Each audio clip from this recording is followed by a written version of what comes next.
In the magical kingdom of Grangaya, a legendary Grand Archmage rose to fame as the hero who led humanity to victory in a brutal otherworldly war.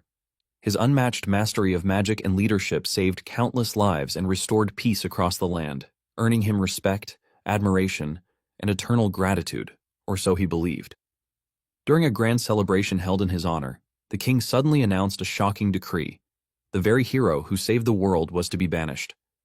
Although the king acknowledged his achievements, he claimed that the Archmage's overwhelming power was far too frightening to keep around now that peace had been restored. To make matters worse, the wine he drank was secretly laced with a sealing agent, and his 4 hand-picked elemental subordinates turned against him based on false accusations of treason. Moments before death, he cast a secret reincarnation spell and awakens 3,000 years later in a modern hospital. When he gets up on his feet, he realizes that he has woken up in the body of a high school student, Shiobana Asuma, and this comes as a shock since the dude has the same name as him. The alarms went off, and the medical staff rushed over, and to their surprise, Asuma was standing like nothing had happened to him. They consider this a miracle, since he is supposed to be in a vegetative state with no hope. The doctor rushes over to tap him on the shoulder, but Asuma is lost in thought. He realizes that the reincarnation spell must have worked, since he is alive and well. In addition, it is surprising that he can understand the language being spoken by the medical staff. Since the first thing on his mind is to figure out the world's civilization, he asks the staff where the biggest library is located.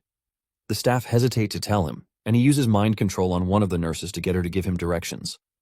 Asuma sees a bag in the distance and he asks them if it is his. The nurse under his influence says yes, leaving the doctor confused as to why the lady is willingly telling him everything he wants to know. Asuma then grabs his bag and leaves the hospital without looking back. He is at the station when he notices the smartphone in his bag, and since he is not familiar with it, he asks the lady beside him. He calls it a metal plate, and the girl lets him know that it is a smartphone. Asuma then uses his appraisal power on the smartphone, and his analysis tells him that it is a magic device that can access basically everything he wants, including the library he is searching for. Not long after this, he gets on a train, and after several analyses, he realizes that he didn't even need to visit the library, since he was able to gain the basic knowledge about the world thanks to the smartphone. Asuma has also figured out that with the magic device, anyone can communicate with people far away and instantly look up or gather any kind of information. He has been able to put together that 3,000 years have passed since he died, and magic technology has regressed. It has been replaced by science, and even though it appears to be convenient, Asuma thinks it's nothing special because it is just cheap tricks. He can see that he is now in the peaceful world that he risked and even sacrificed his life to protect. Not long after this, he arrives at the house of the previous owner of the body, and he realizes that he has lost his entire family. Sitting on the table is a diary, and when he picks it up to read, he realizes that the dude wanted to die because he was being bullied by his classmates, and even the teacher. Asuma realizes how worse it is when he opens the smartphone to see that the dude was always receiving trash messages. The bulk of these messages is coming from the group chat of the Shibuya Ward Mage Training High School, where the dude attends. The next day, Asuma shows up at the school, shocking those who know him. They walk over to him, asking him if he is fine, and this shocks Asuma, who asks them if he is not supposed to be in the school. One of the students then reveals that the report is that he tried to off himself because he couldn't handle the constant bullying. Asuma showing up casually raises his questions among the students, and he is still trying to understand what is happening when a red-headed dude, Tanuji Kiryo, and his gang show up. The moment he sees Kiryo, Asuma figures out that he is the descendant of one of his subordinates from 3,000 years ago. Kiryo walks up to Asuma, telling him that he already warned him not to come to the academy. Kiryo makes fun of Asuma, asking him if his magic almost killed him and caused him to lose his memory. Kiryo laughs hysterically at Asuma, calling him a loser. Kiryo's subordinates suggest that they toy with him just as they usually do. It then dawns on Asuma that Kiryo was the one who treated the other Asuma like trash. This pisses Asuma off and he decides to test how much mana the body has. He activates his magic and punches Kiryo in the face without fear. The spectators are shocked to see Asuma attacking Kiryo. Kiryo's subordinates angrily charge toward Asuma, but Asuma is not worried, since the mana in his body is a good match for him. Asuma easily dodges the attackers and takes them down with simple combat skills. He then decides to try out the mana output, and he unleashes a powerful magical wave that sends them crashing to the ground. Kiryo is pissed with the embarrassment he is currently suffering from Asuma and angrily unleashes a Hellfire Cannon. The students are shocked when they see this, since it is a powerful spell that is banned on the school grounds. The students scream at Asuma, telling him to dodge the attack or else he will die. Surprisingly, Asuma doesn't move an inch, and he activates a particle veil that annihilates magic.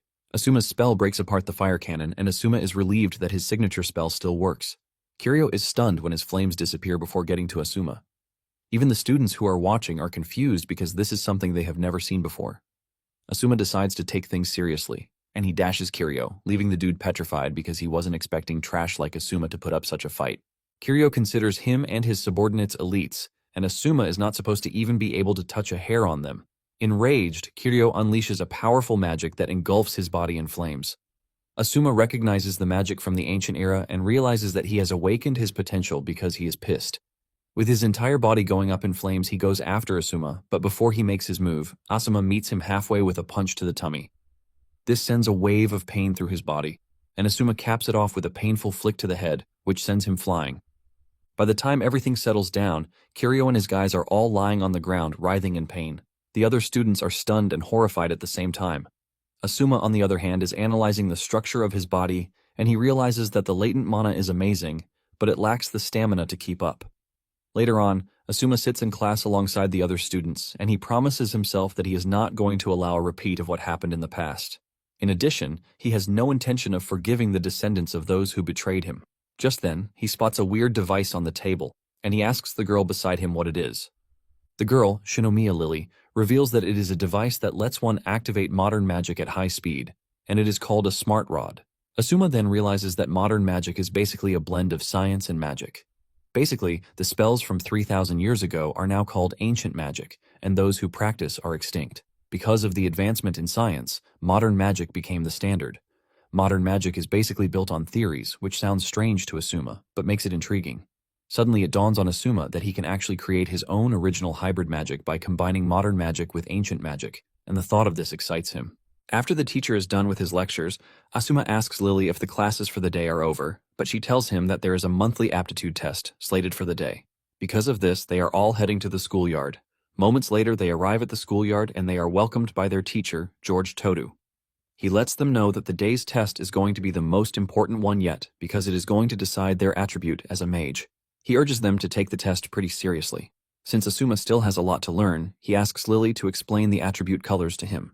Lily reveals that fire mages are red, while water mages are blue, and dark mages are black. Apparently, mana is channeled through the body's mana circuits to cast spells, but the circuits have limited capacity, so most people stick to one element. This is the choice that determines one's specialization. Not long after, George calls Asuma to the stage. With a disgusted face, he asks him what element he is going to be picking. With a confident face, Asuma tells George that he has no interest in picking any of the elements because he is cool with being a no element. George thinks Asuma is joking around, but Asuma makes it pretty clear that he has no intention of choosing just one element. This pisses George off because he believes that Asuma is mocking him. The other students are surprised because Asuma is choosing to be a NEET. They can't believe that he is intentionally choosing a disadvantageous element. This is Asuma's first time being called a NEET, and he figures out that it is what they call a colorless mage in the modern era. However, he is not worried because they are all getting it wrong. Taking a biased growth path is basically stupid because staying colorless is the only way to fully use one's mana to the fullest. George starts complaining, asking why someone as trashy as Asuma is even enrolled in the academy. George threatens to beat Asuma up just as he regularly does. Asuma then figures out that George is the teacher who is always picking on the former Asuma. George tells Asuma that there is zero potential for colorless mages, but Asuma disagrees, saying NEETs are the strongest. Since George doesn't want to believe it, Asuma suggests that they test the theory with a mock battle. Asuma is prepared to show George that NEETs are the strongest, but this pisses the teacher off. He cannot believe that Asuma is seriously challenging him to a fight, and because of this, he informs the students that there has been a change in plans. He lets them know that the aptitude test for the day will include a mock battle with no restrictions. Lily freaks out when she hears that George is not adding any restrictions to the duel, since George is the strongest in the entire faculty. Before the fight starts, George tells Asuma not to blame him for whatever happens during their fight. Asuma casually tells George that he should be worried about himself instead. The match begins, and George unleashes 2 smart rods, claiming that he is the only one in the academy who can handle multiple elements. He combines 2 strikes, the modern magic brace bomb and thunder lance. Everyone believes Asuma is done for, as the attacks move directly toward him, but to their greatest surprise, he casually blocks the attack with a barrier spell. George watches in horror because what is happening right in front of him is nothing short of impossible. George hurls another wave of attack at Asuma, but he still blocks it effortlessly. This shocks George and even the students who are watching. George continues throwing all the attacks that he can, but Asuma slowly walks up to him while parrying all of his attacks. George starts to panic and he screams at Asuma, telling him not to come any closer. Asuma confidently walks up to him and he crushes his smart rod before placing his hand on his shoulder and unleashing a painful attack on him. Asuma tells George to confess everything he did to everyone, or else he is going to turn him into dust. Realizing that Asuma is not bluffing with his threat, George starts to confess. He reveals that he always looked the other way when Kiryu and his gang were bullying Asuma. Even when Asuma confided in him, he still beat him up for it. The students are horrified and disappointed when they hear this, and they quickly rush over to get the headmaster. George crashes to his knees, and Asuma looks down on him while asking him how he feels about losing to a colorless mage. Because of the fight against George, Asuma becomes a scary force in class because he now looks like a completely different person. After the class for the day, Asuma turns to Lily again to talk to her, shocking the girl. Asuma thanks Lily for her help earlier on, and Lily's face turns red from extreme blushing. Asuma makes it even worse for Lily by going close to her and asking her if she is willing to go out with him. Lily's entire world goes into shock when she hears this. With her face totally red, she subtly agrees to go out with him. However, reality soon dawns on her when she realizes that Asuma means something else. He only wants her to show him around the school and the important places that he needs to know. After showing him around, Asuma thanks her for her help, and she feels like a total idiot for getting her hopes up. She fails to bottle in her emotions, and she starts to rage until Asuma asks her what the problem is. She quickly replies that nothing is wrong, and to cover up for her emotional mistake, she takes Asuma to the best building in the school, the magic analysis room. Lily lets him know that students can use the room as long as they apply for it. Asuma then tells Lily that she can now end the tour because he understands everything clearly. He thanks her for the help and assures her that he is going to repay her for the help one day. Lily is blown away by all of these, forcing her to ask if the dude is really Asuma. She confesses that Asuma has been a totally different person since the day started. Asuma admits that he might appear different since he just woke up the day before and his memories are a bit jumbled. He then apologizes for making her worry. But deep down, Asuma is impressed that Lily is able to figure out that something feels off. Once this is settled, Lily leaves and Asuma stays behind in the analysis room. Asuma places his hand on the computer and asks it to analyze the ancient and modern magic. Asuma is confident that with the computer he can develop a new and original hybrid magic. Asuma smiles as he can't wait to use it the next day. Suddenly a dude appears beside him, asking him if he is Asuma.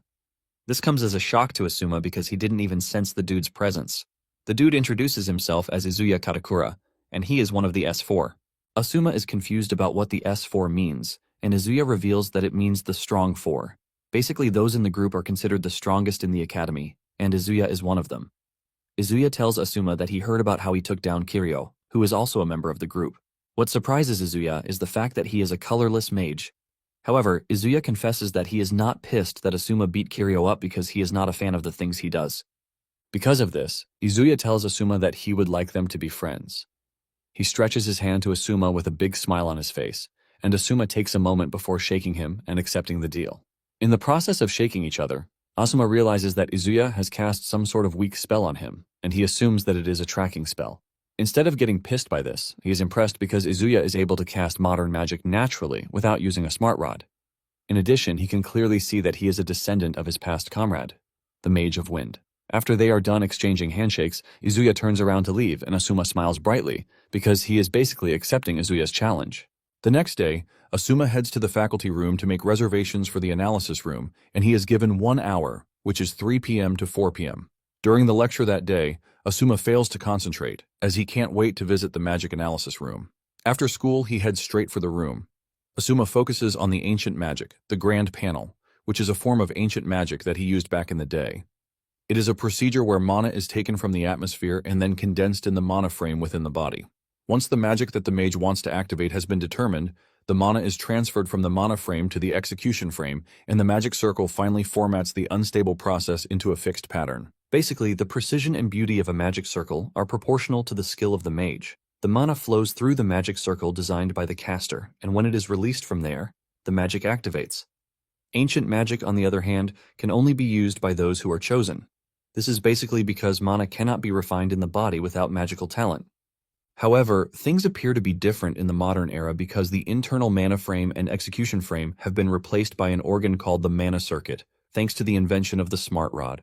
The smart rod automatically injects mana into the body's mana circuit and artificially generates a magic circle to activate the spell. To put it simply, they were able to create a more generalized process, making it possible to activate magic without any innate personal differences. However, due to the manualization of the procedure, the power of the magic has decreased when compared to ancient magic. And just as expected, without the smart rod, there is no way to use magic.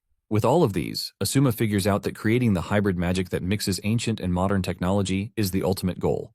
However, to do this, he knows that he has to master modern magic to the highest level so he can conquer all the attributes.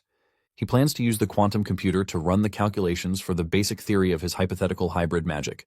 Asuma inputs his data, and once he is done, he decides to get himself a drink and wait until the calculation results are out. Suddenly, he gets thrown into a magical space where he finds himself falling. He quickly figures out that he is currently under attack by someone who wields modern magic, but the problem is that he can't see the person. Just then, it dawns on him that there is only one person who has slipped past his radar, and this is Izuya. Asuma cannot believe that the dude is already making his move when he suggests that they become friends. Since Izuya doesn't mind attacking him, Asuma plans to teach him what it means to be his senior. Since there is no way Izuya could have teleported him to the sky, Asuma figures out that it is a recognition-altering spell to make him perceive it that way. This is the same type of magic that Izuya used in the past, and Asuma is surprised that he hasn't changed. Nonetheless, Asuma is curious to see what will happen if he continues free-falling. Just then, a bunch of artificial magical beasts appear out of nowhere. Asuma is forced to cast a barrier spell, and he figures out that he is going to be stuck on the defensive if he can't pinpoint where Izuya is hiding. Asuma plans out his move and decides to use deceleration magic to stop his fall. But suddenly he realizes that he is falling into a magic mine. This is when he realizes that Izuya has already placed countermeasures in the magical space, which will always react to the spell he activates. Asuma comes to the quick conclusion that he needs to destroy the mines before they explode, causing a chain explosion. Asuma believes he has everything under control until he suddenly finds himself levitating in an empty space with no atmosphere, making it hard for him to breathe. He is still dealing with this when a bunch of explosions rock the space, and this is when Asuma finally decides that he's had enough. Asuma soon realizes that he is at risk of suffocation and dying if he doesn't make a move quickly. To cap it off, the magical space is intricate in its construction, just like a work of art. Since he knows how Izuya operates, he is pretty sure that he is hiding somewhere and watching, so he can witness his death. This means the whole space is not autonomous, so Izuya is definitely nearby and watching through a peephole. Asuma concludes that his way out is to find the peephole, and he surrenders himself to a 100% focus mode. Izuya sees this and believes that Asuma is finally giving up, but at the same time, he is not ready to pull back. Suddenly, a large explosion rocks the space, and this is thanks to Asuma channeling all of his concentrated mana into his execution frame and unleashing it at once. Izuya is shocked when he sees this, but Asuma doesn't hold back as he continues to expand his massive magic circle. He plans to expose the anomaly within the space and pinpoint Izuya's observation point by doing this. After some moments of doing this, he finally locates Izuya, and he wastes no time exploiting the space. He breaks apart Izuya's magic and he finds himself in the magic room again. With this, he confirms that Izuya was using a recognition-altering magic. Asuma then leaves the room to find Izuya where he is sitting.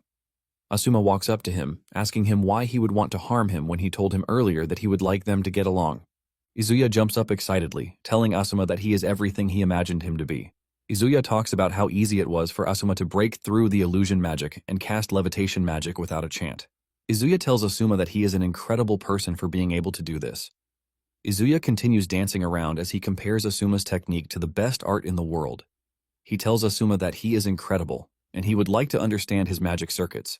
Suddenly, Izuya's face changes as he tells Asuma that what he loves most is seeing something beautiful get destroyed. Before Asuma can react, he realizes that Izuya has gotten a step ahead of him again and he has fallen into another spell of his. Izuya then activates his magic spell, Meteor Fall, and a bunch of construction materials from below levitate into the air to start falling on Asuma in an attempt to impale him. Even with a number of sharp materials coming at him, Asuma maintains his cool. Just before the spikes descend on him, he manages to create a barrier to block them. However, Izuya makes fun of him, telling him that he wants to see how long he is going to hold out. Izuya continues hurling several materials at Asuma, forcing him to keep evading, and without a doubt, he realizes that Izuya is trying to corner him. Before Asuma knows it, he finds himself in the middle of construction materials that are aimed to finish him off. Asuma continues holding on, but Izuya makes fun of him, telling him that he is reaching his limit already. Izuya then takes things further by pulling an airplane toward Asuma's location. Izuya aura farms in the air while telling Izuya that he is in his world. Izuya tells Asuma that he is curious to see how he is going to block his latest attack. Asuma raises his hand in the air, but at the same time he focuses his attention on his surroundings. Meanwhile, Izuya is planning to stick him with a needle, but just as he hurls the needle at Asuma, he cancels the spell that was protecting the plane. This shocks Izuya, and he watches as the plane comes crashing down. However, it turns out to be an illusion, and his main attack was the needle. Asuma was able to see through this, and he caught the needle pretty easily. Asuma makes fun of him, telling him that he has seen through his schemes already. Asuma explains that the spell that manipulates wind to drop the debris was nothing but a decoy. Izuya had dropped real objects like poles and metal plates, but then he followed it with an illusory airplane to draw his attention. While Asuma was distracted, he then launched the magic needle infused with a consciousness-disrupting spell, which was Izuya's real move. Asuma smiles because even Izuya's supposed meteor fall was nothing but a bluff. Asuma commends Izuya's hard work, but lets him know that everything he tries to do is useless against him. Izuya argues the possibility of this, saying there is no way Asuma could have seen through his magic because no mage alive can sense when he activates his magic. Izuya says this is only possible if the person is a legendary Archmage from 3,000 years ago. Just then, Asuma tells him that because his magic was excellent, he is going to end the battle with subtlety. He dashes toward Izuya at a speed he couldn't react to, and he tells him that he used too much magic in front of him, which gave him the chance to analyze it.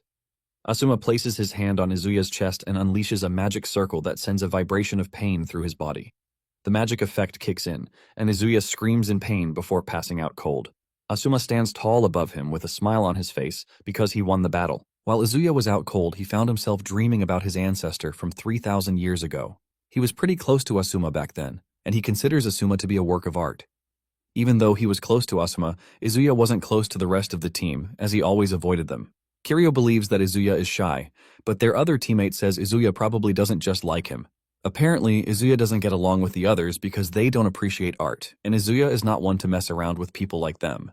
Just when things were getting very good between him and Asuma, he is suddenly informed by one of his teammates that the king has given a royal decree concerning the fact that Asuma is a traitor.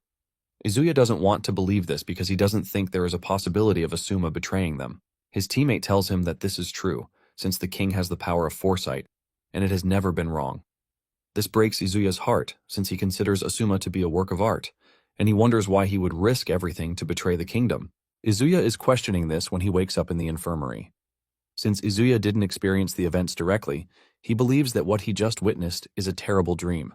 Izuya is trying to get himself together when Asuma shows up, offering him water to drink. He tells him that it's an electrolyte drink with sugar in it. Asuma suggests that Izuya rehydrates as fast as he can because he has lost a lot of fluid from sweating. Izuya is shocked, and he asks Asuma why he is helping him.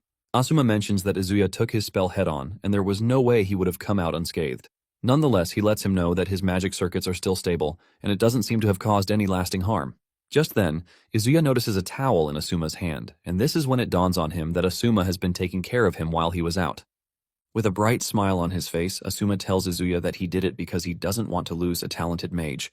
With a subtle voice, Izuya thanks Asuma for his help, and he lets him know that not everyone in S4 is like Kiryu. Izuya admits that Kiryu's magic power is extraordinary, but at the same time, he doesn't agree with his ideas. Izuya then reveals that he wanted to see just how strong Asuma is for him to have been able to defeat Kiryu. Izuya then bows his head to Asuma to apologize on Kiryu's behalf because of everything that he has done to him. Asuma smiles, and he tells Izuya that he doesn't seem like a bad person. He then tells Izuya that he is just going to forget that he ambushed him. However, in exchange for this, he wants them to make a deal. Izuya asks him what the deal is, and Asuma tells Izuya that he wants him to quit S4 and join him to create a new faction at the academy. Asuma is ready to take this risk of recruiting him, since he doesn't have his memories from 3,000 years ago. Asuma has already figured out that he is going to need allies if he's going to achieve anything in this current era. Asuma lets Izuya know that he is counting on him to walk with him toward the future that he is aiming for. Izuya is completely blown away and honored by the offer. He wastes no time getting off the bed, and he kneels in front of Asuma, telling him that he is ready to follow his lead. Asuma is surprised by Izuya's conduct because he clearly remembers the Izuya from 3,000 years ago doing the same thing. Just then, Asuma lets the nurse know that he can see her peeking from behind the door. The lady quickly steps out, saying she didn't mean to. Since he is done with Izuya, Asuma prepares to leave. Before leaving, he gives the nurse a chart that analyzes Izuya's magic circuit. Asuma tells her that she can use this as a reference, and the moment she stares into the chart, she almost loses her mind. She can't believe just how insanely detailed the chart is. She screams at Asuma to stop, and she asks him if he will be willing to join his research institute as a special student. Asuma turns around, smiles at her, and rejects the offer, telling her that he is fond of the academy already. After leaving, Asuma heads to the magic analysis room because he got sidetracked a bit, and he needs to continue with his research.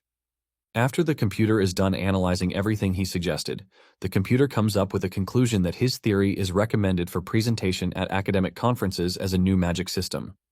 Asuma is pleased that his hunch was right, and he heaves a sigh of relief because this lays a foundation for the hybrid magic that mixes ancient and modern methods.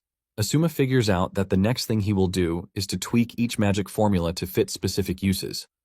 After this, he will adapt them to magic circuits, and he also needs to verify their compatibility with elements. Because he has a lot to do, Asuma realizes that the magic analysis room might as well become his second home. Asuma plans to outdo all the ancient magic that he has learned and then create a revolutionary magic. The following day in class, the teacher decides to call on Asuma because there have been suspicions that he is cheating since his grade suddenly went up. The teacher tells him to come forward to solve the question that is on the board. The teacher gaslights Asuma into stepping up, and Asuma confidently walks up to prove them wrong that NEETs are not trash. Asuma picks up the chalk and he starts solving the equation down to the last-minute detail, shocking the teacher and even the students. Asuma even explains how the equation came to be and what it is used for. Apparently, it was the same equation that led to the invention of smart rods, and when the teacher hears this, he is completely overwhelmed. He has no choice but to tell Asuma that he is right, and he tells him to go back to his seat. The teacher is left in a daze because Asuma just solved a problem that is meant for those in the university. As he returns to his seat, Lily cannot keep her eyes off the cool and chill dude. During lunch, the majority of the class walks up to Lily, begging her to talk to Asuma so that he can be friends with them.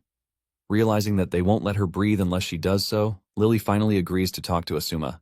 Lily then asks Asuma if he will be free after school so that they can go to the cafe in Ebisu with the rest of the class. Asuma initially refuses the offer, but the moment he realizes that Lily will be put to shame, he changes his mind.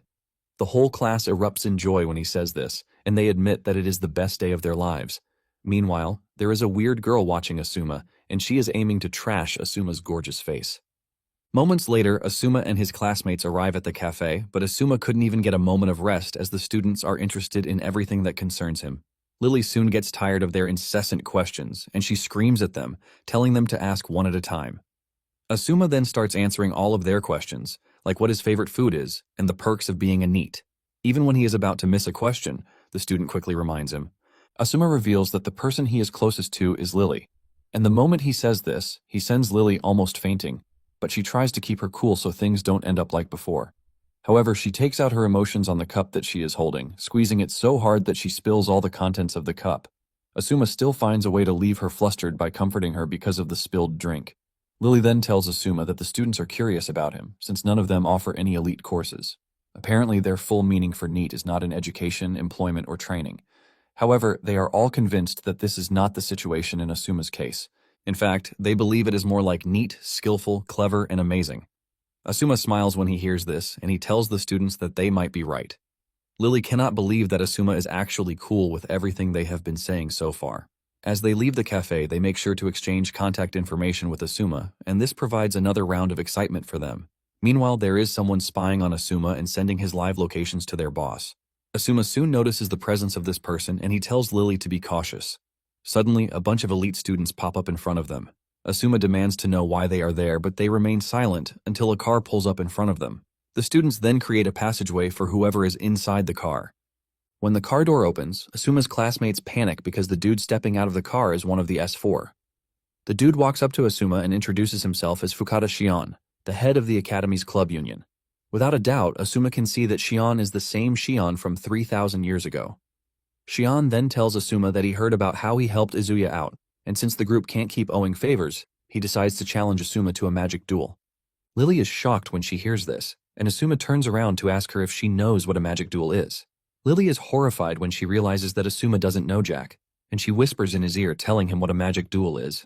When Asuma takes too long to give his answer, Shion unleashes his scary battle aura to intimidate Asuma. Asuma analyzes the aura and realizes that it is a fighting spirit, which is aimed at him and the rest of his classmates.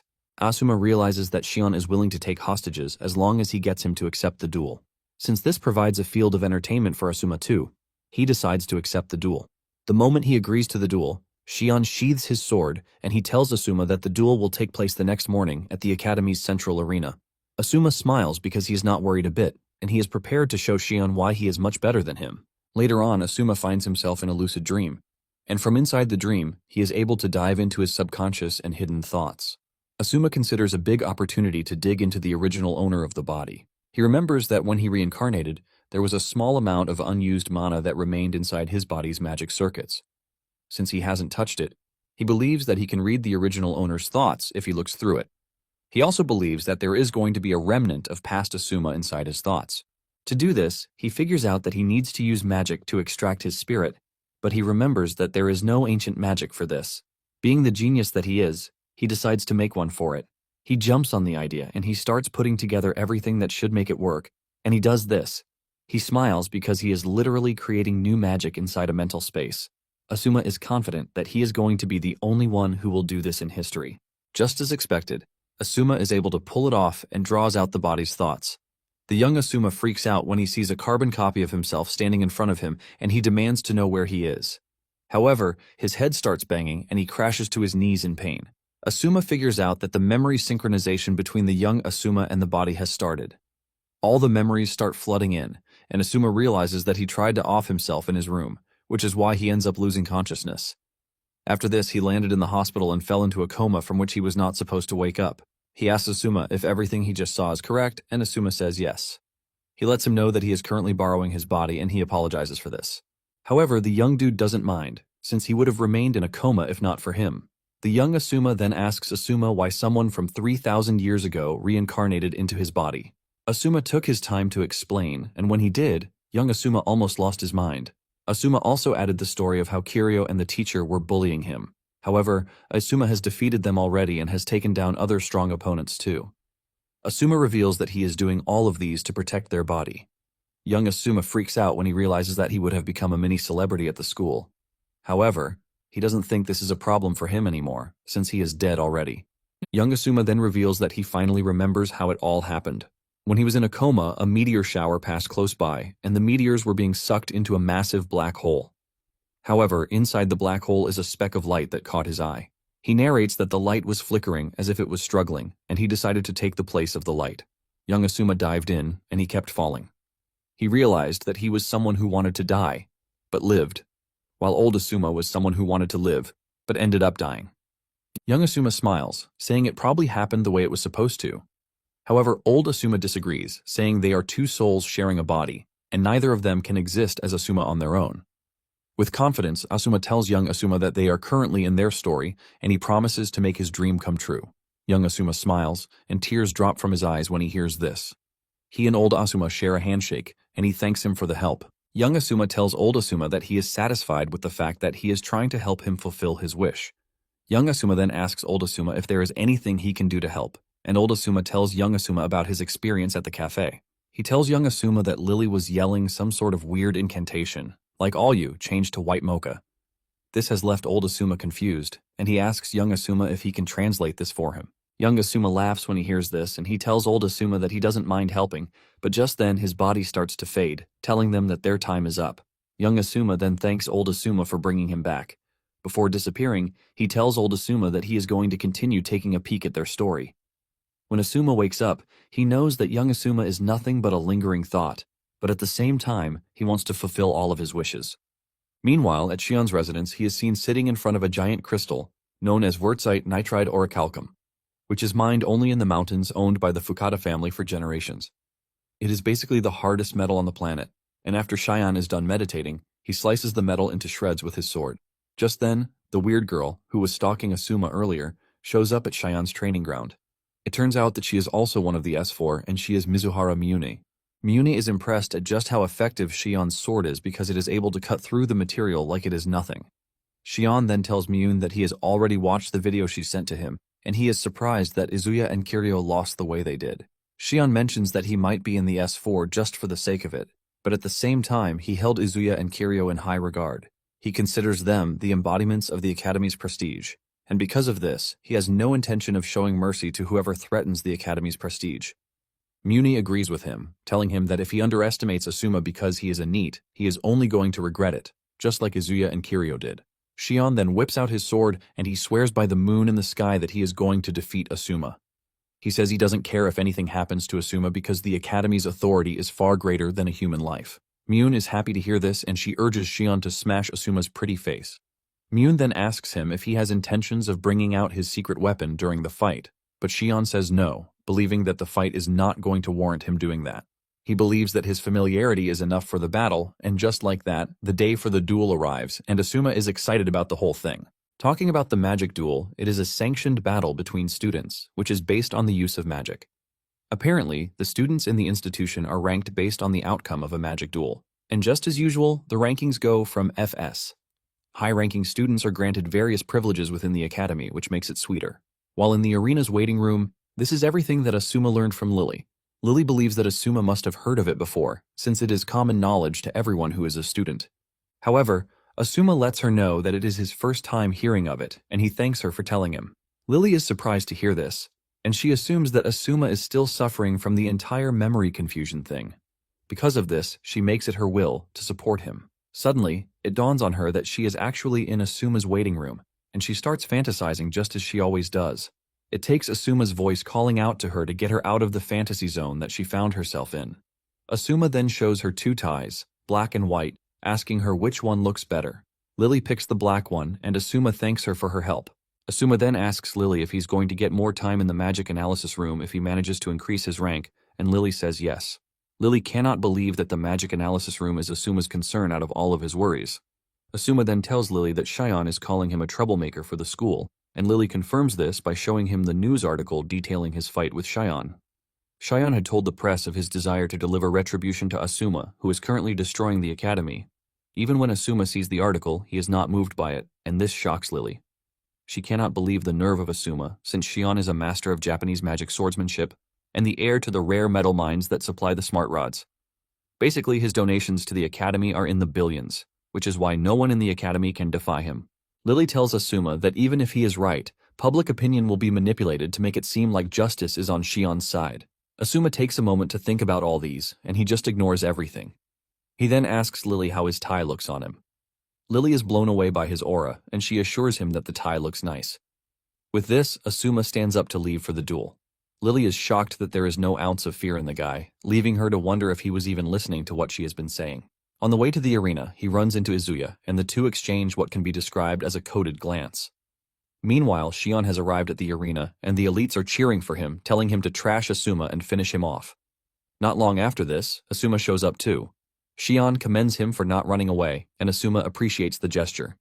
Out of nowhere, Shion asks Asuma who he is. This question shocks Asuma, who believes that Shion has seen through him that he is a reincarnated being.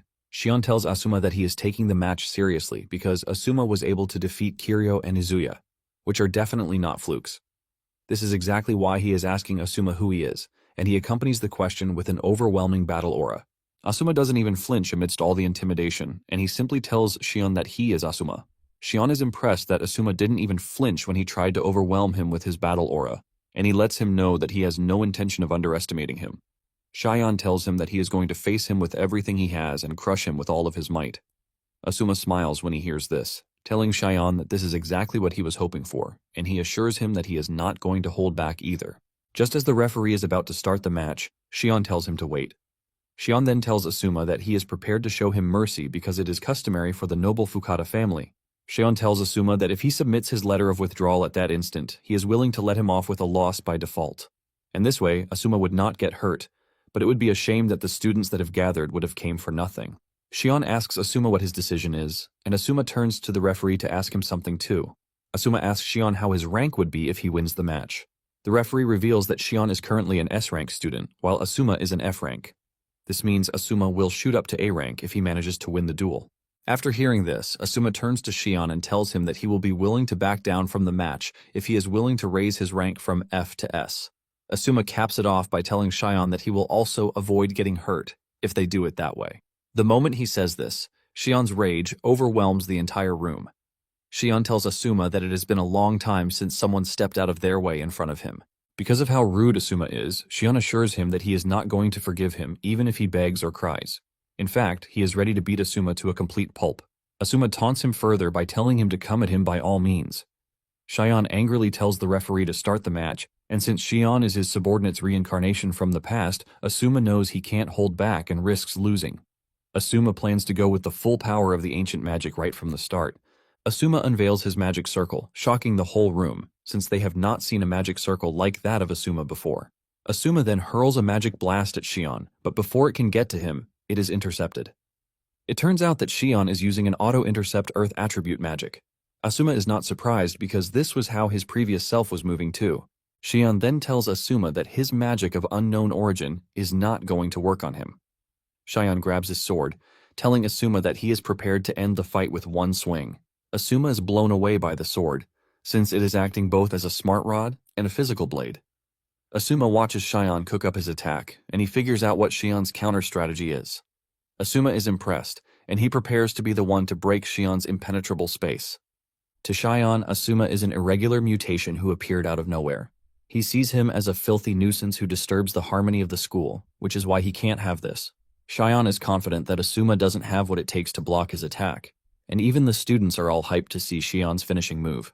To make it worse for Asuma, he finds himself trapped by Xian's magic to prevent him from escaping. The moment Xian knows that Asuma is trapped, he makes his move. Myun watches in awe, wondering what Asuma is going to do because Xian's slash can cut down even the hardest material on the planet. As the slash travels toward Asuma, he takes off his tie, saying he is done playing nice. He then casts a hardening spell on the tie, turning it into a rock-solid material. With this, he blocks Xian's attack and even shatters it. This shocks Xian and everyone in the room, since Asuma blocked Xian's deadly technique with just a tie. Xian also activates a vanishing magic to dissipate the restriction magic that was holding him in place. Once he is free, Asuma vanishes, sending chills down Xian's spine. Meanwhile, Asuma is preparing for a counterattack, and Xian is panicking at the mere thought of this. Realizing that Asuma is nowhere to be found, Xian reinforces his absolute space in preparation for an attack. Asuma suddenly appears behind him, and just as he is about to land his strike, the auto-intercept system comes into play again.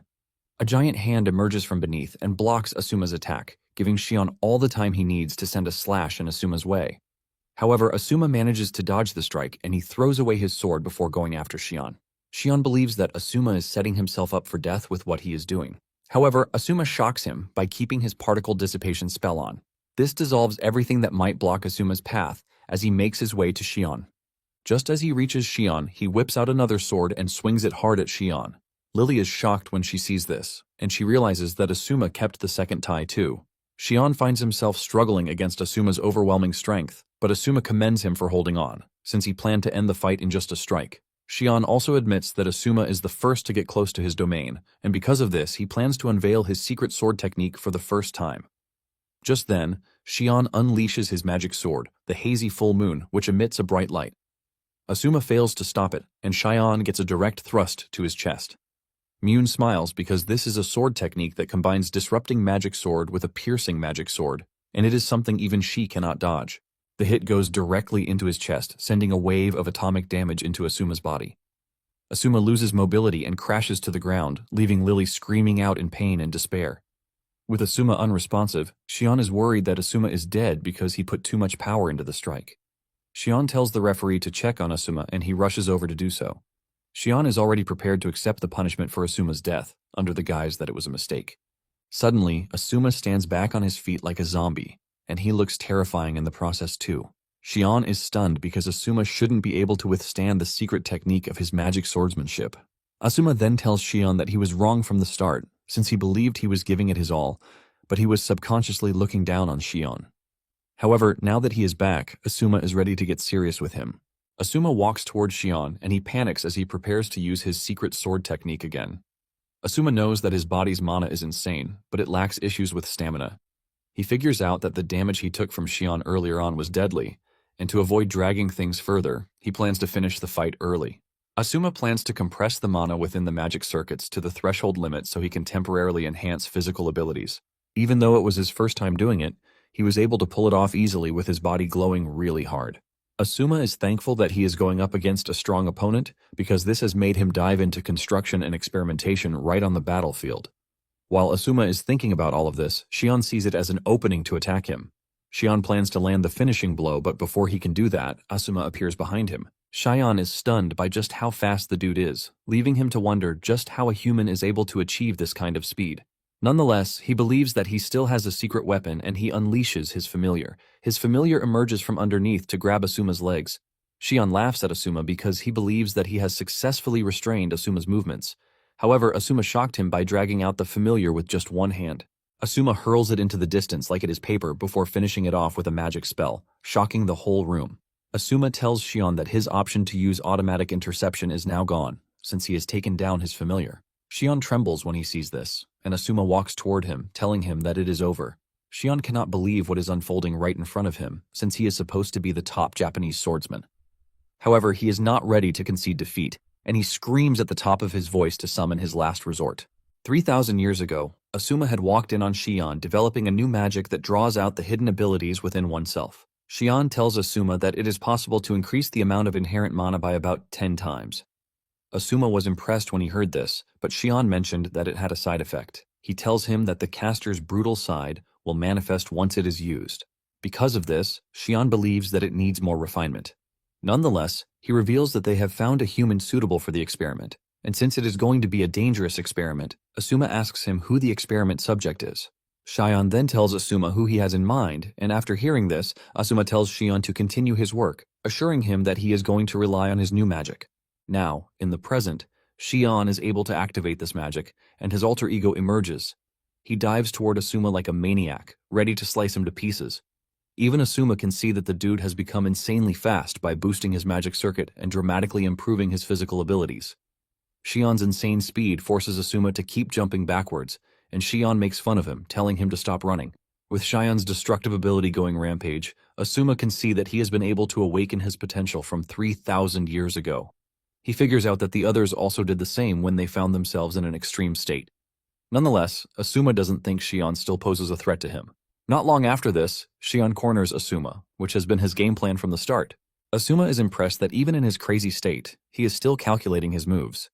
Shion is glad that everything worked out, and he tells Asuma that he is coming after him with his final secret technique. This is a technique that fires tens of the one-hit kill magic sword, Hazy New Moon. Asuma is worried because he doesn't know if he can even take the damage from the technique head-on. Even with the danger facing him, Asuma still thinks he is on top. Asuma then figures out that he has to intercept Shion's secret technique. With this, Asuma constructs a magic circle to intercept Shion's barrage of attacks. The magic circle forms a giant three-dimensional lens, and Shion's first attack touches the giant lens positioned by Asuma. In addition to the analytical skill that Shion infused in the magic circle, he added a novel arrangement to it. Instead of automatically analyzing the touched target, it transmitted the raw, exposed information directly to Asuma. Asuma then performs a high-speed analysis in his brain, using the supercomputer as a reference. With this computer working, he was able to process information close to the speed of light. This basically makes Shion's fast slashes look slow, since there is no way they can beat the speed of light. To put into perspective how impressive it is, Asuma was able to finish all of this in just 0.1 seconds. The moment he is done, he blocks Shion's attacks and counters him, which sends a wave to push Shion backward. However, he pulls himself together again and goes after Asuma, but he easily blocks the attack. Asuma grabs his sword and breaks it before punching Shion really hard on the face to knock him to the ground. Asuma points his sword at Shion, urging him to surrender or get stabbed in the worst possible way. Realizing that he is going to get himself killed if he continues acting brave or stubborn, Shion has no choice but to surrender. Asuma then smiles at him, asking him if he has finally learned his place. Since he has already lost, Shion then asks Asuma how he was able to predict his attack because it is impossible for the human brain to be able to do so. Asuma smiles and he understands his confusion. He then explains that he applied the principle of the quantum computer that is inside the magical analysis to boost the circulating mana in his brain. Shion is surprised when he hears this, and Asuma says science actually works well with ancient magic. However, Asuma lets him know that he was able to develop these countermeasures thanks to Izuya. Before coming to the fight, Izuya had told Asuma that Shion possesses an aggressive alternate personality. He informs him that he has a gentle, normal personality and another one, which is aggressive. He urged Asuma not to let his guard down until he had defeated the alter ego. Shion refuses to believe that there is a possibility of an ordinary mage being able to do this, and Asuma smiles at him, telling him that he is not an ordinary mage because he is a grand mage. Meanwhile, the students have erupted in joy as they celebrate Asuma's win. and Lily couldn't be prouder in the stands. After the battle, the news of a colorless defeat of Shion spreads widely, and they know that this is something that will remain in the books for generations to come. Asuma was also given his reward for defeating Shion, and he was promoted to A rank, which has some added perks to it, like a longer period of time in the magic analysis room. Asuma is pleased that he is able to achieve this, since he won't have to secure authorization to use the room every day. In addition, it will make his mission even faster. Asuma is eagerly looking forward to the things that will be created using the quantum computer. Later that day, Asuma returns home, and he realizes that it has been 1 week since he reincarnated, and his knowledge about the modern era has deepened. He has also learned a lot about the Earth and the fact that there was a cultural discontinuity that happened between 3,000 years ago and the present day. Basically, there were things that were passed down from ancient to modern times, and some were not. The source of the discontinuity is called the Great Calamity. Due to this, magic declines and science develops. Asuma is glad that it was just a decline, not a complete eradication. Ancient magic became a minority and was treated as a cult, but it later came to the spotlight again, thanks to the power of science. It was arranged into modern magic using scientific power that basically anyone can use, unlike the ancient magic that requires talent to be used. And to put it into perspective, the kingdom that betrayed Asuma long ago has perished. However, since Asuma has run into 3 of his former subordinates, he figures out that Miyun is also somewhere in the academy. In fact, he believes that the king, who betrayed him in the past, is also present in the modern era. Just then, Asuma's scheduled alarm goes off, and Asuma realizes that he has a report that has a deadline that he needs to work on. Asuma realizes that young Asuma was working on something he had invented back in ancient times. Since he is the genesis of it all, Asuma is confident that he is going to get it done in no time. He then notices a note on the table, and when he opens it, he realizes that the things written in it have been covered by ink. Asuma then uses his magic to erase the ink, and he is surprised to see that it is a bucket list. This is the list of things that Asuma wanted to get done before he died, and suddenly, one of them catches his eye, which is to meet his long-lost family. This is when Asuma realizes that young Asuma's wish wasn't vengeance, but family. Since young Asuma is keen on meeting his family, old Asuma promises to fulfill his wish. The next day, Asuma arrives at the academy looking like a proper student, and he catches everyone's attention with the way he carries himself. As he walks through the school, the students are all amazed at how he changed out of nowhere. He was once a trash in the school, but he suddenly became a celebrity, and he even has Izuya following him around. What makes him even more impressive is the fact that he is a colorless mage. Izuya then informs him that he has submitted an application to leave the S4 so that they can create a new faction. In addition, Izuya assures him that they should be able to secure a club room. Asuma is pleased with his work and he commends him for everything. Suddenly they are ambushed by the student press who have done their research on Asuma. They talk about his beauty and how he has been able to defeat the S4 members. The press members want to interview Asuma, but he walks right past them, leaving the press members utterly embarrassed. However, press members are always persistent, and because of this, they chase after Asuma. Izuya, on the other hand, escorts Asuma to his class door before leaving, and just when Asuma is about to settle in, the press members show up yet again. Asuma blatantly tells the lady that he doesn't take press requests, but she is very persistent. She assures Asuma that she is not going to leave until Asuma answers her questions. Realizing that the girl is persistent and stubborn, Asuma tells her that she has to talk to Lily because she is his secretary. Lily is shocked when she hears this.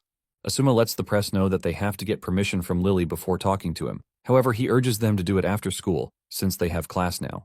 The girl is happy to hear this, and she assures Asuma that she will be back for the questions. After she is gone, Asuma whispers in Lily's ear, telling her that he is definitely going to repay her for her efforts. Not long after this, the teacher enters the class. Asuma, on the other hand, is busy thinking about how his life has been since he became famous. He figures out that he has to secure a secret place where he can live peacefully. Meanwhile, Lily is blown away by just how dependent Asuma has been on her. This leaves her fantasizing about who Asuma's lover is yet again. Later on, Asuma continues his usual student life and he participates in a swimming competition where he comes first. What makes his win very impressive is the fact that he didn't even use magic, and he was able to set a new record of 35 seconds. Asuma can also see that he is getting really used to the body, but at the same time, he knows he can't show his strength too much because he is going to stand out. Asuma can only pray that Izuya's application for the club room becomes successful. After leaving the pool, he heads to the bathroom to wash off. Since the swimming lesson is the last class for the day, he thinks of stopping at the magic analysis room after he is done talking to Izuya. Suddenly, he notices a strange figure in front of him, which turns out to be a girl. Before he knows what is going on, the girl walks over and turns out to be Miyun. and she tells Asuma that she wants to know him deeper. Asuma immediately becomes cautious because he can see that the person in front of him is not an ordinary person. Asuma tries to play it cool, telling Myun that she is currently in the men's bathroom. However, Myun argues that she is in the right place. Asuma then suggests that she leave before the other boys enter to find her. However, she lets Asuma know that they are the only ones there. Asuma turns around and realizes that everything is already different. Even the students have vanished, and he quickly realizes that something is wrong. He wonders if it is a magic attack, but he basically figures out that he is in a precarious situation. He decides to analyze the situation better, and to do this, he concludes that putting distance between himself and Myun will work out just fine. Asuma dashes over to the door, and as he prepares to rush through the locker room, he suddenly hears Myun behind him. This leaves him shocked and confused as he tries to figure out what is actually going on. He wonders when she was actually able to catch up to him. Suddenly, Myun appears behind him, telling him to get some clothes on because his body is tempting. Asuma ignores her and focuses on trying to understand what is actually happening. He initially thinks it's teleportation magic, but he trashes the idea, since he can't confirm any trace of an incantation. He decides to play along and figure out what her game plan is. While putting on her clothes, Myuni notices that Asuma is standing cautiously, and she urges him to stay calm, because if she wanted to hurt him, she would have. She tells Asuma that she just wants him to know everything about her before he makes his decision. Asuma is confused by this, since he doesn't know what she means by knowing everything. After making sure she has sent enough fear into his body, Myun finally introduces herself, telling Asuma that she is an idol with over 3 million followers. She introduces herself in the most fashionable way, but this doesn't get a reaction out of Asuma, who just stares at her blandly. Deep down, he is trying to figure out her moves because he is familiar with her moves from 3,000 years ago.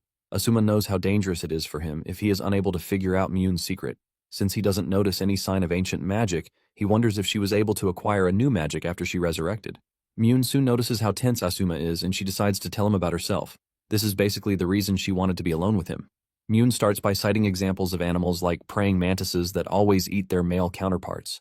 She mentions that there are many creatures in the world that eat their male counterparts, and she considers this a useless and dumb behavior. Myuna then reveals she, on the other hand, wants to be dominated and consumed by a superior male. However, she doesn't want a weak male because she wants to be dominated by a strong man who can surpass her. She mentions that she can smell the superior odor coming from Asuma, who was able to defeat the other 3 members of the S4. Out of nowhere, she adds that Asuma is a sadist. Asuma is shocked when he hears this because he doesn't know what is giving her such an idea. Myune believes that they are a match, and this is why she wants to test out his strength. She unleashes a slash very close to Asuma that cuts his hair. This sends a chill down his spine because he knows that he would have died, since he couldn't sense the slash. This leaves him trembling because he doesn't want to believe that her speed surpasses that of Shion's sword slashes. Asuma trashes this idea, saying there is another trick behind it. Myun smiles at Asuma, urging him not to disappoint her, and Asuma, on the other hand, finally pulls himself together to properly unravel the mystery behind Myun. Asuma is taking a look at his surroundings and putting everything into memory when he is slashed on the arm by Myun's attack. Before he knows it, another strike hits him on the leg, and Myun tells him that he will be free to do whatever he wants with her if he manages to beat her. However, she lets him know that if he fails to lay a finger on her, she is going to kill him. She then tells him that he is free to bow before her and grovel at her feet if he doesn't want her to kill him. Myun says breaking a sadist like Asuma would be a joy to her. All while she is saying this, Asuma remains mute, and Myun continues to deal damage to his body. Myun makes fun of Asuma, asking him if he is so scared to make a move, and she tells him that he is a total letdown. She also reveals her disappointment at Asuma's unwillingness to fight. Asuma finally breaks the silence, and Myun believes that he wants to beg for his life. However, Asuma tells her that she is getting it wrong because he only wants to tell her that he will never grovel or beg for his life. Asuma then adds that he doesn't even like Myun, and this sends a wave of anger through her body. Asuma continues by telling her that all of her talks about strong males and domination don't concern him. Asuma then caps it off by saying he doesn't have the desire to get himself a lover. Asuma makes fun of Myun for thinking she has a chance at controlling him, letting her know that they are on different levels because he is way stronger than her. This pisses Myun off, and she tells Asuma to back his words by turning the situation around because a male who cannot love her doesn't deserve a reason to exist. She angrily hurls a magic attack at Asuma, and he blocks the initial attack. However, Myun follows through with another attack that slashes his chest. However, Asuma is not worried because he has successfully completed his preparations. Myun also notices that something is wrong because Asuma hasn't even tried to fight back. Just then, Asuma whips out a magic circle and he makes himself the target of the circle. Myun is surprised to see this, and she thinks Asuma has gone crazy because he is trying to hurt himself. Asuma then laughs at Myuni, telling her that she is getting everything wrong because this is basically his solution to the problem. He has found a way to break through Myun's trap, and this is the only way. Initially, Asuma was worried because he found it strange that an Archmage like himself couldn't perceive Myun's attack trajectory at all. Because of this, he deployed invincible minds infused with the analysis skill into the air. All while Myun was attacking him, he was analyzing the environment to find a loophole. It turns out that one of the mines was accidentally destroyed, but it was with this that he was able to notice an attack which came from another phase. He realized that the attack was so fast because it hit him when he was still trying to pull himself together. Asuma starts wondering what could be happening that Myun's attack speed is greater than that of a swordsman like Shion. However, Asuma was able to figure out the trick to it. He noticed that the clock was not malfunctioning, and it was his perception that was off. Asuma figured out that he is currently under the influence of a delay magic that obstructs his perception. However, the problem is that there is not a trace of the magic being cast by Myun herself. Asuma then concludes that there is another mage who is maintaining the spell at all times. In the long run, he was able to figure out that there are artificial life forms attached to his body, and they are all Myun's familiars. Apparently, Myun had rigged the shower with water mixed with her familiars. It turns out that the more the familiars attach themselves to a target, the more their perception is delayed, making their awareness slow down. To put it into perspective, he became so slow making Myun's movement too fast for him. However, to get rid of the magic, he has to hit himself with a spell that sends him flying. Nonetheless, the direction that he is sent flying will be the key to turning the tables. Asuma's spell comes into play when he flies into the sauna room, and his body erupts in flames. This, in turn, burns off all of Myun's familiars that are attached to his body, but at the same time, his shirt gets burned too. Asuma confirms if he worked everything out well when he checks out the time, and realizes that the flow of time has returned to normal. Asuma smiles because the tables have just turned in his favor. Myun is terrified when she realizes that her magical creatures have been burned away, leaving her wondering how he knew. Nonetheless, she thinks she is safe because he hasn't noticed his other trap. However, Asuma shocks her, telling her that he can see that she has the same magical life forms on her body too. Asuma says their magic effect is high speed and agility, which is basically delay and acceleration. Asuma says she is able to deploy her trap through the synergy of these two spells. Myun is left in complete shock when she hears this because Asuma has basically figured everything out. Myun then decides to attack first, and she launches a high-speed attack, but this can no longer match Asuma's perception again. Myun appears behind Asuma and she launches a powerful aqua laser at him, but he vanishes even before the attack can hit. Out of nowhere, Asuma appears behind her, and when she tries to run away, she realizes that she has no chance whatsoever because Asuma has already covered all of her escape routes. Asuma lets her know that there is no way she can escape. He lets her know that he is going to annihilate the entire mana surrounding her. Asuma then hits her with a powerful magical attack that shatters her mana and leaves her defenseless. Myun falls to her knees and watches in horror as her mana vanishes into thin air. Asuma walks over to her, telling her that the match is over and urges her not to resist any further. Suddenly, Asuma notices something strange. He realizes that Myun is a freaking man, and he asks her if this is what she was talking about when she said she is in the right place by being in the men's washroom. Myun confesses and says she can alter her body shape by controlling the water within her, but because the mana has been depleted, her true self has been exposed. However, she lets Asuma know that her feelings of being dominated by a strong man are not a lie. Myun tells Asuma that he is free to laugh at her, but Asuma shocks her by placing a towel on her. Asuma apologizes to her, saying destroying her clothes was not his intention. Myun is blown away and cannot believe her eyes as Asuma bows to her, apologizing to her. She then asks him why he is treating her like a girl, and Asuma reveals that gender knows no gender. In fact, he is willing to help her repair her smart rod, and Asuma smiles while telling her how he was able to see through her attack. Myun's face turns totally red when she realizes that Asuma is a complete gentleman. Asuma then reminds her of what she said about giving herself over to whatever he wants if he is able to defeat her. Since he has managed to defeat her, he tells her that he has an order for her. Asuma says he has things that he wishes to accomplish at the academy, and he needs her talent for magic design because it is exceptional. Asuma then makes his wishes clear. He tells Myun that he wants her to leave the S4 and join his faction. Myun then reminds Asuma that he said he didn't like her. Asuma confirms this, saying he actually doesn't like her, but he likes the fact that she is reckless. However, he doesn't dislike her either, and this statement leaves Myun totally red-faced. Asuma then suggests that they get a spare uniform before anyone shows up. He also lets her know that they have things that they need to discuss. Just like an overly excited kid, Myun acknowledges his greatness by calling him Sir Asuma. Later on, the Academy's headmaster is seen receiving his familiar in his office. Surprisingly, she looks awfully similar to the king from 3,000 years ago. He asks his familiar if it was able to gather useful information for him. The familiar then projects its findings on the screen. The familiar was able to capture the fight between Asuma and Myun, and this shocks the headmaster. The moment he sees Asuma, he realizes that he has seen him somewhere before.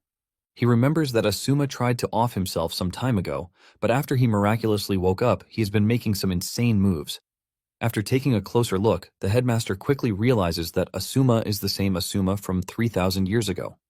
He figures out that young Asuma's attempted self-harm was what gave old Asuma the chance to reincarnate into his body.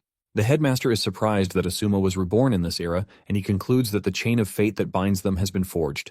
However, he is prepared to sever the chain and cut ties with Asuma forever. The headmaster is pleased with his familiar's work, and he gives him a high-quality magic stone made by the Swaragi Corporation as its reward. The familiar happily takes the magic stone and it consumes it. Sometime later, Asuma is seen in class reading his notes, while the teacher talks about philosophy and the pioneers of philosophy, like Socrates. It appears that the teacher is only wasting his time because the entire class is focused on the elegant Asuma. At the same time, Lily gets a message from the press club telling her that they are going to interview Asuma that very day, no matter what happens. Not long after this, the class ended, and the teacher was just happy that it was all over without a hitch. Lily then tells him that she would like to speak to him about the press club. Asuma realizes that he has somehow put Lily in a tough spot, but it was the only thing he could do at that moment. Asuma then tells Lily that she is a big help to him, and she hasn't forgotten his promise to reward her. Lily almost explodes from blushing when Asuma says this. Asuma makes it worse when he walks up to her and tells her that he would like them to get along even better. Lily accepts this, but she is confused as to what he means by this. After saying this, he turns around to leave, while Lily is freaking out where she is. Asuma then makes his way to the magic analysis room with the intention of creating a revolutionary magic that very day. The moment he steps into the room, he notices that something is different, and just then, a girl emerges in front of him. Asuma stays on his guard until the girl suddenly bows to him, calling him her master, while also apologizing for keeping him waiting. This is when it dawns on Asuma that the autonomous AI assistant that he used all of his wisdom to create is finally operational. Apparently, he was working on the AI as a side project for his new magic development. Asuma expresses his surprise that the AI came out quickly enough. He touches her cheek to confirm that she has a holographic body. The AI then tells Asuma that the simulations are already complete, and she lets him know that she can reproduce thousands of patterns inside the room concerning the new magic he is developing. Asuma is happy to hear this, and he suggests that they start immediately. The AI bows to Asuma as she acknowledges his order. It turns out that Asuma only wanted to create the AI to understand modern magic, but he ended up creating something high-end than he expected. Asuma initially thought modern magic was trash, but after learning more, he realizes that the magic is actually decent. Asuma figures out that the AI will grow into something more powerful and dependent if he continues teaching her everything that he knows. And when it comes to general knowledge, he plans to rely on Lily. After she is done with the entire simulation, she suggests that they try it out in real time. She engages the computer, and it starts calculating everything that is needed. Before Asuma knows it, the whole process has run deep into the night. Asuma is thankful that he was promoted to A rank, which gave him more time to stay in the magical analysis room. Just then, the AI tells Asuma to get at least 8 hours of rest because her scan shows that he is fatigued. Asuma agrees with her, saying he has been fighting repeatedly since he got reincarnated. He admits that the modern world is highly stimulating, and he has somehow found himself engrossed in it. Asuma then thanks the AI for the advice, but she doesn't think she deserves any praise because she is just a source code. Asuma disagrees with her, saying her routine is human itself, and since he was the one who designed it, he surely knows this. It then dawns on him that she needs a name. Asuma remembers that her GPU was German-made, and he decides to take a German name for her. After thinking over it for a minute, he settles for Val, and Val humbly accepts the name. She even blushes, and when Asuma sees this, he points out that this is part of what makes her human. Moments later, Val tells him that the simulation is almost complete, and with the way Asuma is looking at it, it appears that it is going to work. Just then, an emergency message comes in for Asuma. Asuma asks Val who the sender is, and he is shocked when he learns that it is the Academy's headmaster. The headmaster tells Asuma to come to the headmaster's office immediately, and this leaves Asuma wondering why he has been summoned. Since it is the headmaster, he figures out that he can't ignore the summons. Asuma then tells Val to continue with the simulation. He also tells her to run a certain program code, and after she is done, she is to send the materials to Azuya in his name. Val acknowledges the order and gives him directions to the headmaster's office. As he steps away from the room, Asuma has no idea that he is being watched by the headmaster's familiar. In a flashback from 3,000 years ago, warriors are seen engaging the otherworldly creatures, the Omega. The warriors have lost loads of comrades, but they refuse to back down because if they do, the kingdom is going to suffer. Suddenly, the enemy starts to prepare for a coordinated attack, which would wipe out the stubborn warriors. Even in the face of danger, the warriors remain steadfast, and just as they are about to meet their maker, Asuma appears out of nowhere, blocking the attack and wiping out the Omegas at once, using a devastating force. When the dust settles, the warriors thank him for his help, and he tells them to report the situation to the Senate. Asuma looks around, and he berates himself for not being able to save the dead warriors. Moments later, his subordinates join him on the battlefield. The four are also pissed that they got there late, which caused the death of countless warriors. Izuya then suggests that they take solace in the fact that they wiped out the invaders. Mune expresses her concern about the creatures since she can't find them in the magical encyclopedia. Shion reveals that the creatures appeared out of nowhere, as if they came from another world. Asuma then tells his comrades that they need to remain vigilant against the annoying invaders. Suddenly the king, Mel, shows up on the scene to commend their great works. Asuma immediately bows to him to welcome him, and the king urges him to get on his feet. Asuma urges the king to leave the area because it is dangerous, and Mel assures him that he is aware, but he has to see the situation with his own eyes. And he thanks Asuma for his help because he was able to witness the invaders firsthand. Asuma reveals that everything happened just the way Mel said it would, and even though there were casualties, the invaders have been stopped. Mel commends Asuma for his great work, and he suddenly notices that he is cut on the arm. Asuma tells him not to worry about it because it is just a scratch, but Mel ignores him. He tears a section of his robe and uses this to wrap his arm, shocking Asuma. Mel tells Asuma that since he has no powers, aside from his foresight, helping Asuma is not a big deal to him. Mel mentions that it is his job to protect the people of the kingdom with his power. Apparently, there is a legend in the kingdom about the magic staff in the Book of Wisdom. Mel believes that Asuma is the staff, while he is the book. Asuma is honored by the king's words, and Mel lets him know that he is counting on him. Now, in the present day, Asuma wonders why he is remembering the memory when he is on his way to the headmaster's office. Moments later, Asuma arrives at the office, and he is told to enter. However, he is surprised when he enters the office to see that there is no one there. Suddenly, a magic circle appears below and above, and he finds himself in another location. He realizes that he has just been sent away, using teleportation magic. He is still trying to understand his situation when he sees the headmaster's familiar staring at him in the distance. This is when it finally dawns on Asuma that he has fallen into a trap.